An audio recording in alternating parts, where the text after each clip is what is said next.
Thank you for joining us wherever you are, whether it's Facebook, LinkedIn, YouTube, Twitter. You're warmly welcomed to this Lightning Chat. This is part of a series. It's about Immunization Agenda 2030. This is the world's strategy for this decade, all the way to 2030, about what does immunization look like then? How do we achieve the goals of the Sustainable Development Goals by 2030, specifically for immunization. Today we're going to be talking about one significant piece of that with our guests, Laura Nic Lochlainn and Aaron Wallace, respectively, from the World Health Organization and the US Centers for Disease Control. So we'll be starting in less than 2 minutes. See you soon.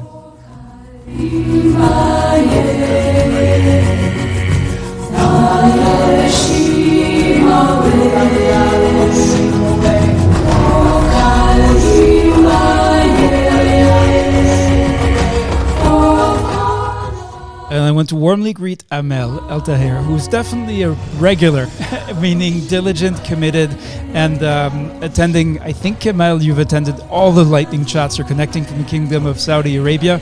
And also Jonathan Kisi from Ghana, and others who are joining, as well as those who are with us, participants in the IA2030 course. We'll be starting in just over a minute. See you soon.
Warm welcome to you from Geneva, Switzerland. I'm Reda Sadki from the Geneva Learning Foundation, here with today with Laura Nic Lochlainn from the World Health Organization and Aaron Wallace from the United States Centers for Disease Control. Welcome to both of you. Today we are talking once again about Immunization Agenda 2030. By now, if you're following this series, you should be familiar with the Immunization Agenda 2030 website. If you're not, I'd like you to go there right now as you're listening to this and look at the strategic priority that we're going to be examining today. It's under life course and integration, and specifically the life course component. I'm here with Charlotte Mbuh from the foundation. She's going to start asking the questions, but then you will take over. This is your Lightning Chat. You'll have 15 minutes to ask questions, share your experience with respect to the key topic today. Charlotte? Hi, Reda. Hi, everyone. And a warm welcome to you, Laura and Aaron, for joining us again today. You are already familiar with what we do.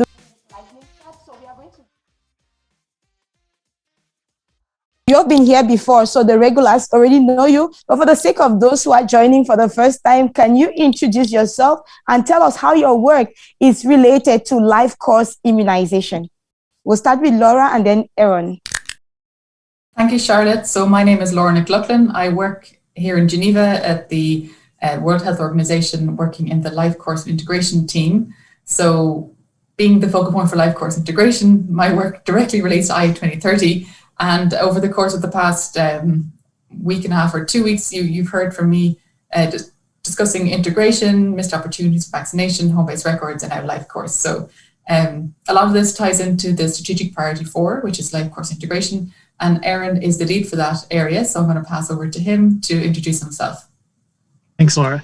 My name is Aaron Wallace. I'm with the Global Immunization Division at the US Centers for Disease Control and Prevention in Atlanta. And like Laura mentioned, I'm a focal point for our life course integration work from here on the CDC side.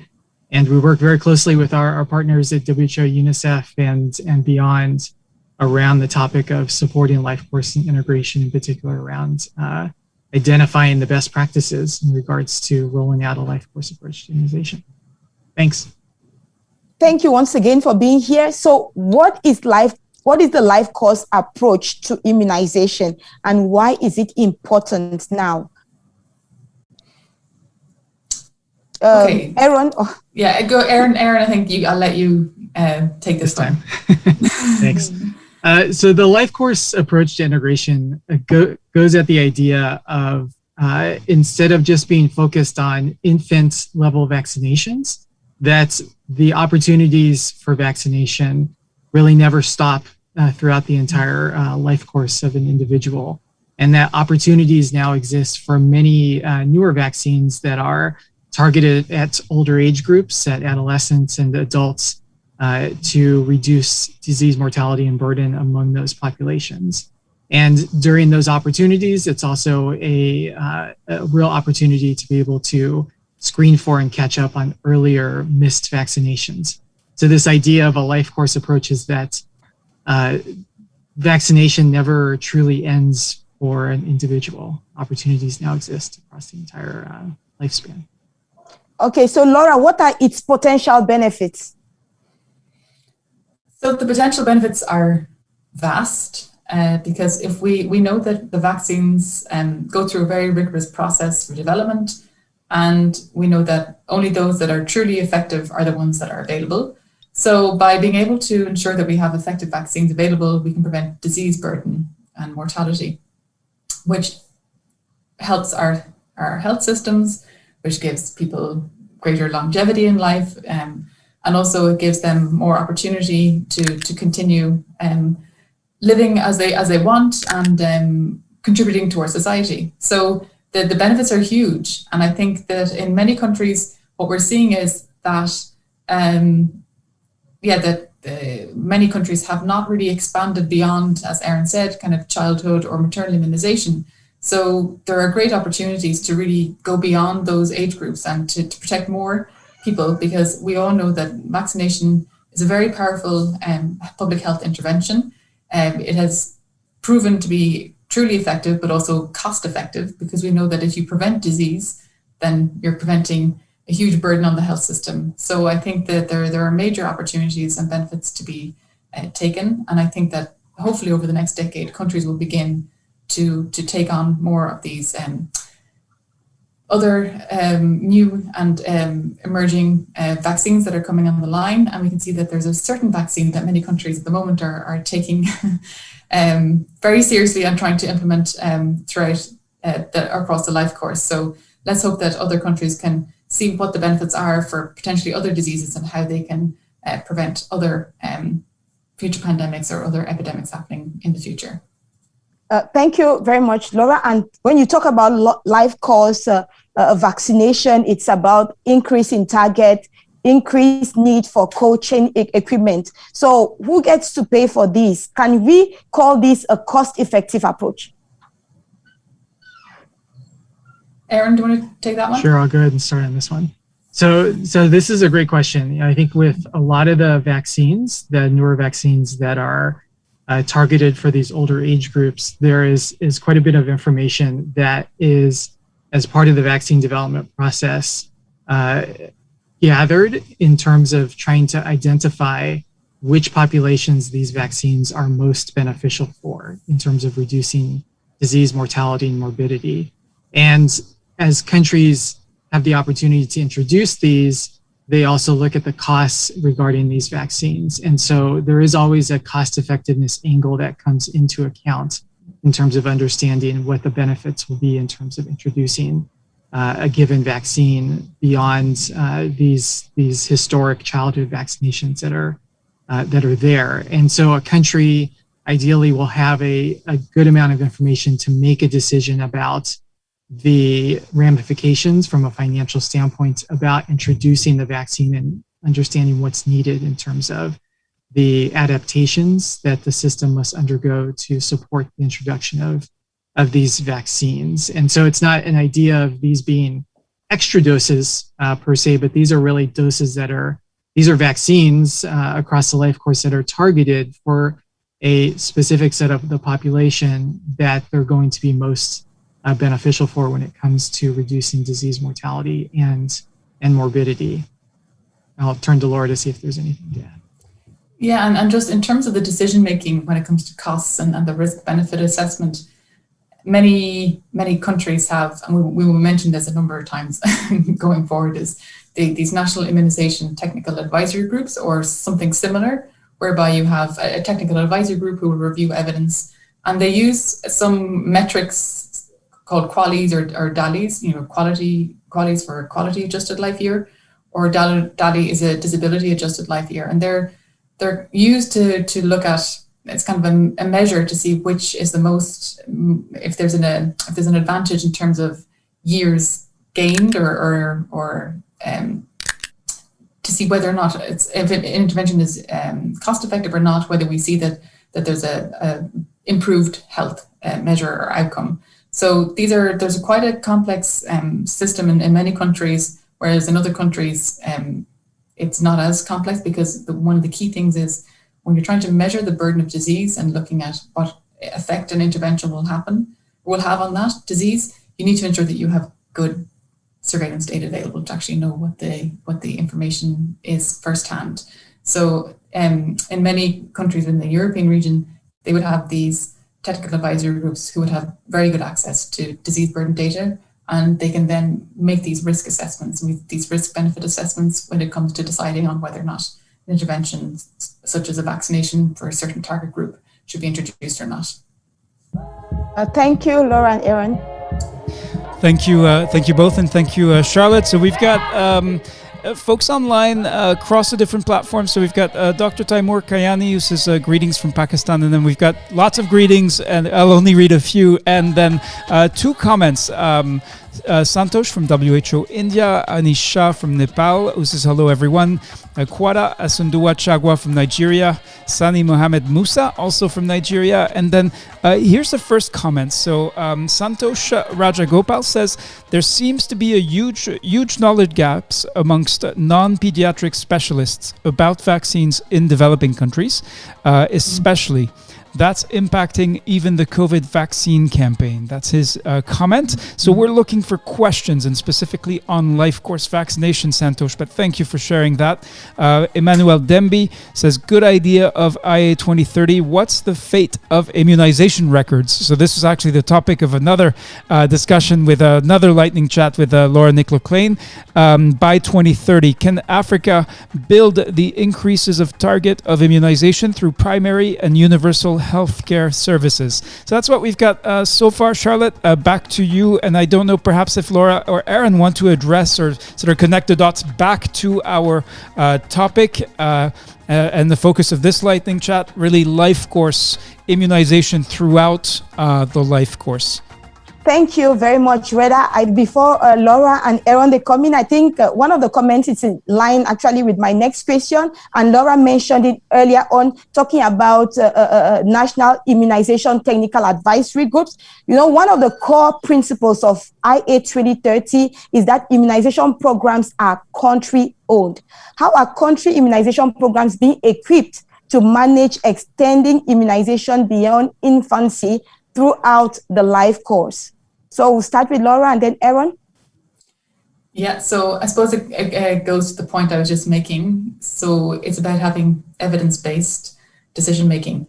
And this is where your National Immunization Technical Advisory Group will be reviewing evidence, looking at what are the benefits and risks of potentially making recommendations. But at the global level, we have a strategic advisory group of experts in immunization who would be the ones that would make a global recommendation for a specific vaccine. And then following that, then the information goes to the regional level and then to the country level, where then the National Immunization Technical Advisory Groups would then deliberate on whether or not it's beneficial for their population to have a vaccine or not. And I think it's very important that within these groups, and it kind of links to this comment made by Santosh, is you need to have a very multidisciplinary group, people not only just from immunization but from other program areas, because this also offers opportunity for potential integration. So I think those are the kind of the key things to ensure that they're country owned, but putting emphasis on the fact that surveillance is key. And for those of you who are working at the health facility level, when you have a child who has rash-like illness, is it measles, is it not?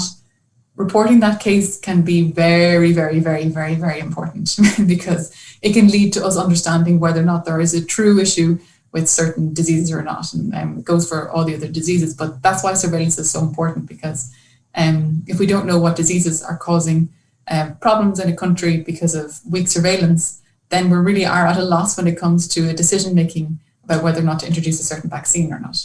And we've seen this in some countries where they wanted to introduce a certain vaccine, but we didn't really have sufficient evidence to see that that disease was a specific issue in that country. So that's why surveillance at the end of the day is very important. Aaron? Sure, I'll just add on more of the operational side, once the countries have gotten to the point of looking at expansion of the life course approach, that there is also opportunities that exist around various global guidance in terms of supporting and best practices around introduction of certain vaccines and creating these age-based platforms like second year of life platform, for instance, and adolescent vaccination platforms and beyond. And in a lot of this guidance, there has been fairly good documentation of what has been understood in terms of lessons learned for countries that have been building out these platforms in certain regions that I think are really useful for countries to understand as they start to roll out these new age-based platforms, in terms of understanding that there's a need to ensure that healthcare providers are well informed about these new vaccines and what they need to do to sensitize their communities. How do they record these new vaccines and so forth? And so there's a lot of information that's out there, and I think there's certainly as a global community a real imperative for us to ensure that as countries introduce these new vaccines, as they've gotten past that point of confirming that they want to do so, that this type of information on lessons learned in other countries is also shared with them. All right, thank you both. Laura Nic Lochlainn from the World Health Organization, Aaron Wallace from the United States Centers for Disease Control. So I just want to remind everyone, here are the rules, the ground rules of the Lightning Chat. You've got 15 minutes to ask your questions, and we've already got at least 3 or 4 questions lined up in the chat. And then there's this question from Santosh Rajagopal, who says, what should be the role of educational institutions, including senior schools and universities, in life course vaccination? Laura and Aaron, I'm going to ask you to keep in mind that question so you can provide a short, concise answer. And then back to Charlotte, who I know has several participants in our Zoom studio who are ready to go, who've typed super interesting questions in the chat. Charlotte? Thank you, Reda. So I'll just dive straight into the first question from Gildas Ilbudo, that is in French. So if you're English speaking, you have the possibility to listen to the question in English by clicking on the interpretation icon, and our interpreter, Sandrine, is going to be translating the question. You select English language to listen to it in English. So Gildas Ilbudo asked, pour le cas du Burkina. So in Burkina, the cost of the vaccine is still too high for adults. Some vaccines are only available in the private sector, and some are difficult to find. Therefore, here the life course vaccination is really not a reality in our country. So is there anything in the IA2030 for Africa that we could implement? Would you like to start, and then we'll turn towards Laura? Thanks for the question. So this is really a very critical question, and it goes back to what Laura was touching on in terms of understanding the local level disease burden for these different diseases and the vaccines associated with them. And at the global level, there are mechanisms that exist around being able to support the introduction of certain vaccines. I think it's really a conversation that has to be taking place between both the available funding that's out there for vaccine introductions, as well as at the country level, in terms of having a longer term plan for a national rollout for a given vaccine. This is a challenging one. I do definitely recognize that, and there isn't a clear answer, but it is something that is imperative for us to be able to focus in on over the next 10 years, is understanding better these disease burdens to help with getting at that question of how cost effective it is to introduce these vaccines, not only for the national level, but also for that broader global support that can be available as well. Laura? Yeah, I think it touches on a very important point, which is equity, and it's about equitable access of vaccines. And yeah, it's a challenge. We know that even for life course vaccination, expanding beyond childhood and maternal immunization is a challenge. But we even know that in some countries that they don't even have many of the childhood recommended vaccines because of the cost implications of them. So many of the large donors for immunization and global health in general are part of this IA2030 discussions, and they know that life course vaccination is key. So I would hope that over the next decade that more countries can expand immunization.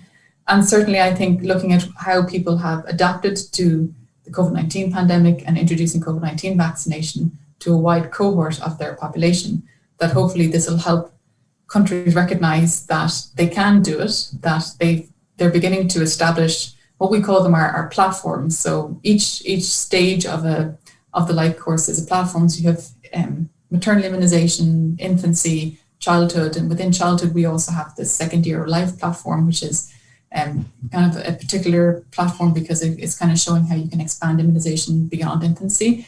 And then you have adolescents, adulthood, and then older adults. So each one of these is like a platform, but in many instances we don't know how to reach older adults for immunization. So our adults can sometimes be a challenge because they may come for other reasons, but immunization wouldn't be something they would consider.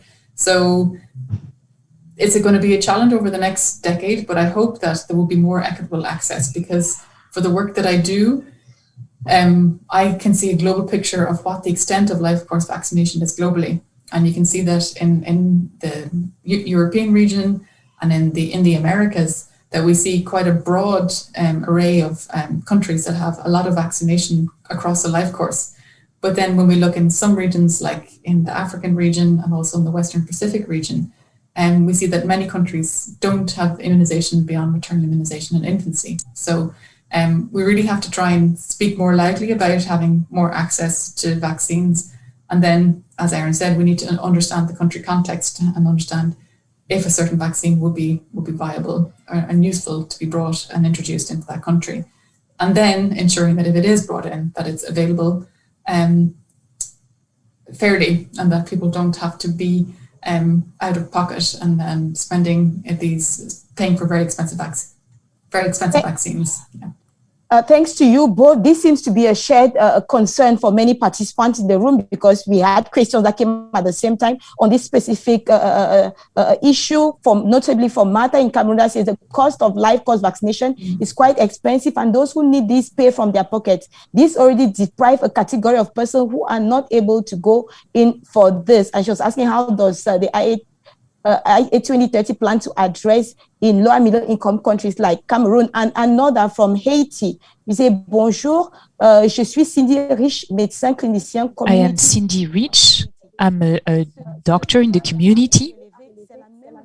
And it's true that it's the same reality for us in Haiti, where in the rural communities where I work, the cost is the first reason why people don't get vaccinated, because it's not included in the public health here program.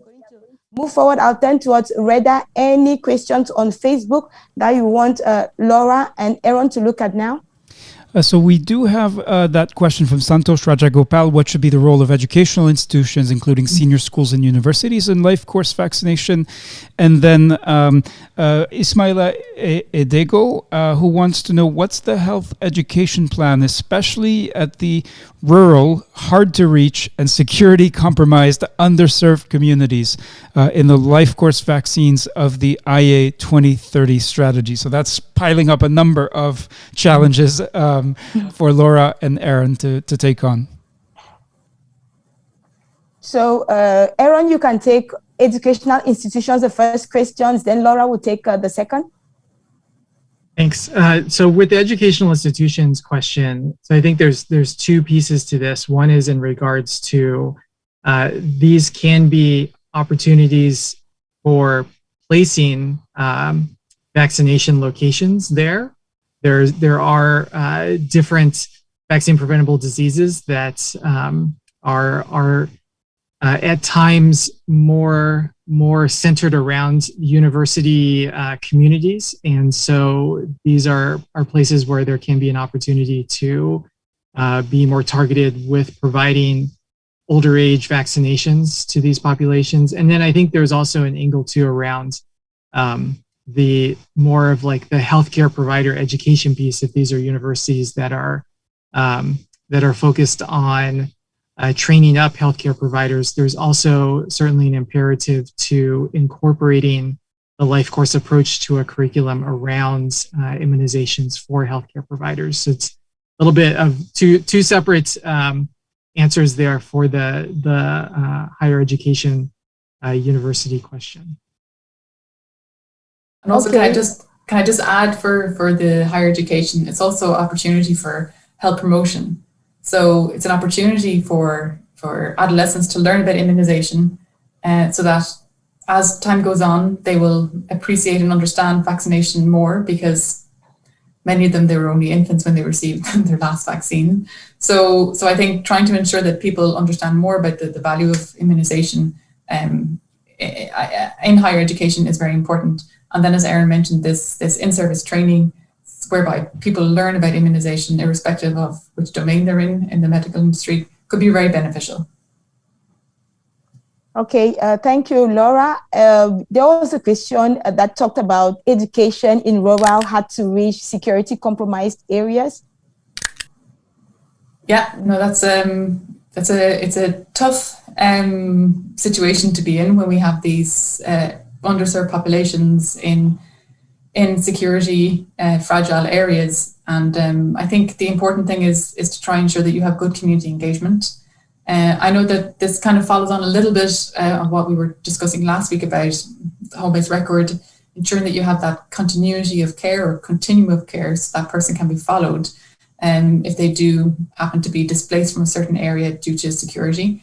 But I think many people, when they're in a fragile setting, are very uncertain about many things. So the reassurance and the communication from somebody who's a prominent figure in that area is very important, because if you have reassurance from somebody that is trusted, you can ensure that hopefully that the population will be accepting of what help is being offered to them.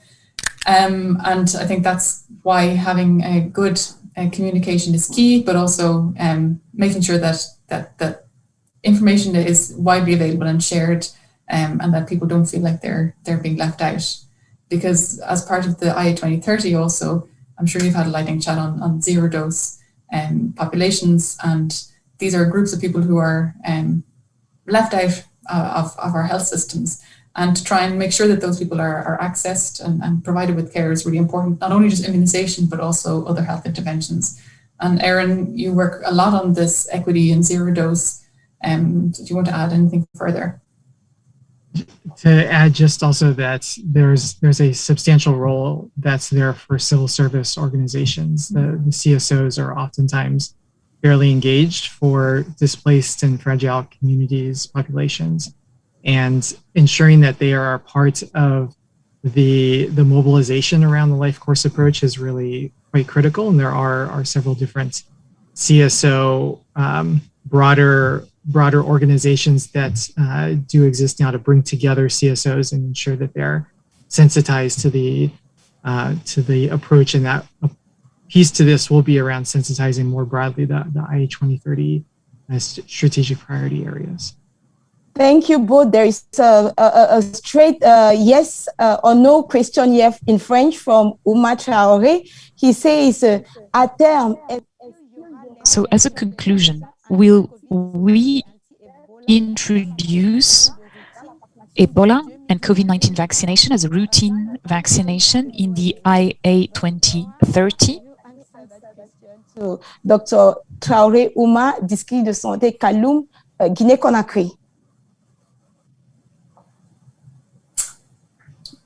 Yeah, I think it very much depends on it goes back to those questions, the big S, surveillance. If there is clear burden of disease data showing that there's a requirement for having these vaccines in the national immunization schedule, then yes. And I don't know, we're waiting to see if COVID-19 vaccination is going to be a recurring event. I think it is. Aaron's nodding his head. So yeah, because we have to understand that we can't just stop vaccinating against a disease that hasn't been eradicated. So this is going to continue for some time. So I would anticipate that we're going to be receiving COVID-19 vaccinations for some time, but particularly for countries that are Ebola endemic or have sporadic epidemics. That is a decision that will have to be made by the NITAGs, but certainly evidence would suggest that it would be beneficial, but it depends on whether or not the decision is made to vaccinate the whole population. Aaron? Yeah, I think you definitely touched on the key points. I think we're certainly day by day understanding better the duration of immunity from vaccinations, and that will be a really critical component to this question for both vaccines. And we could see an evolution around the severity of disease by age group and by country that may be a factor in terms of even if it's introduced into the routine immunization schedule, it may be a situation where it's only targeted for a specific part of the population, for instance. But certainly there's still a lot to learn on this. Thank you both. My last question for you will be, how will immunization be different in 2030 if the goals for life course vaccination are achieved? What will success look like? Briefly, Laura, and then Aaron. Success, I think, it'll touch on the point that the colleague from Burkina Faso made, that there'll be more equitable access to vaccination for all. I think that's really one of the key cornerstones of IA 2030. So we will see that, as I mentioned previously, in some countries, a 9-month-old boy will receive measles, his first dose, and will not receive another vaccine potentially for the rest of his life, even though he would benefit greatly from other vaccines. So what we hope is that we will see more equitable access of vaccines across the life course and increased coverage. Thank you. Aaron? And I think part of the greater increased coverage is that the opportunities for getting caught up on any earlier missed vaccines continue throughout the life course for when it's still relevant for an individual to get those earlier missed vaccines. And that's a key part of not just the scheduled vaccines at given age ranges, but also the opportunity to catch up on those earlier missed ones that are still critically important for reducing mortality and morbidity. Thank you both. All right, thank you to our guests, Laura Nic Lochlainn from the World Health Organization and Aaron Wallace from the U.S. Centers for Disease Control. That's it for this lightning chat, but there are more coming. Keep an eye on your email, on your Telegram, on your Facebook, on YouTube. You will find us wherever you are, whatever your preferred platform is. And I encourage you, if this has left you wanting to know more, that's a good thing. I urge you to go then to the Immunization Agenda 2030 website. You can see it here. And today we were talking about Life Course. The series of lightning chats are really covering a range of topics, a range of strategic priorities. Thank you and goodbye.